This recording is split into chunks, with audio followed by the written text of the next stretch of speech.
তো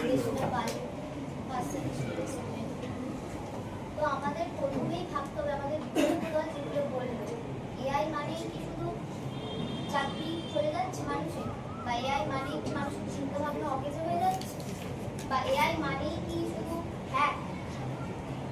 আর প্রথমে একটা দিদি বললো যে একটা অ্যাপ, সেই অ্যাপটা কিন্তু এআই এর সঙ্গে কোনোভাবে যুক্ত না। একটা প্রযুক্তি আর একটা অ্যাপ কখনো এক হতে পারে। একটা প্রযুক্তি যখন আমাদের সামনে এসেছে তখন সেটা থেকে আমাদের ভালো দিকগুলি বেছে নিতে হবে, নিজেদের ওপর নিয়ন্ত্রণ রাখতে হবে। এআই হলো আমাদের ভবিষ্যৎ। ভবিষ্যতে এমন একটা সময় আসবে যখন কোনো মুহূর্তই আমরা এআই ছাড়া কল্পনা করতে পারবো। কারণ 2022 সালে $387 বিলিয়ন ছাড়িয়ে গেছে এআই মার্কেট সাইজ, আর 2029 সালে ধারণা করা যায় যে $1394 বিলিয়ন ছাড়িয়ে যাবে। তাহলে আমরা এখান থেকে কিঞ্চিত ধারণা করতে পারি এআই আমাদের ভবিষ্যতের জন্য কতটা গুরুত্বপূর্ণ। আমরা এআই ছাড়া চলতে পারবো। এআই ছাড়া আমাদের চলার কথা ভাবতেও হবে না। আমাদের এআই একটা এমন জায়গায় পৌঁছে নিয়ে যাবে। তাই আমাদের উচিত আগে থেকে এআই সম্বন্ধে জ্ঞান অর্জন করা, অভিজ্ঞতা লাভ করা। আমাদের এআই সম্বন্ধে অভিজ্ঞতা সময়ের আগে লাভ করতে হবে।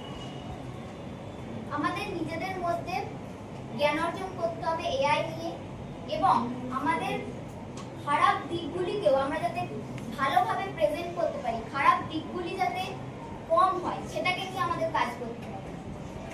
কোনো প্রযুক্তি এসেছে মানে সেটাকে আমরা কোনোভাবেই বাদ দিতে পারবো। সেটা আমাদের,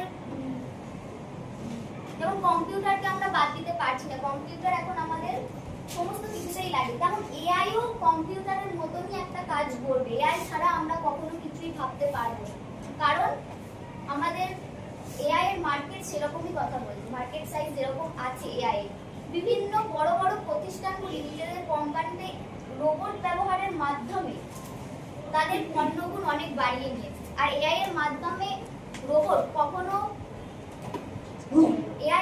বিরতি, বা রোবটের মাধ্যমে কখনো বিরতির প্রয়োজন হয় না। মানুষ ক্লান্ত হয়ে পড়ে কিন্তু রোবট কখনো ক্লান্ত হয়ে পড়ে না। আর আমরা এটাও বলতে পারবো না এআই আছে মানেই মানুষের কোনো প্রয়োজন পড়বে না, কারণ এআইও মানুষের তৈরি করে।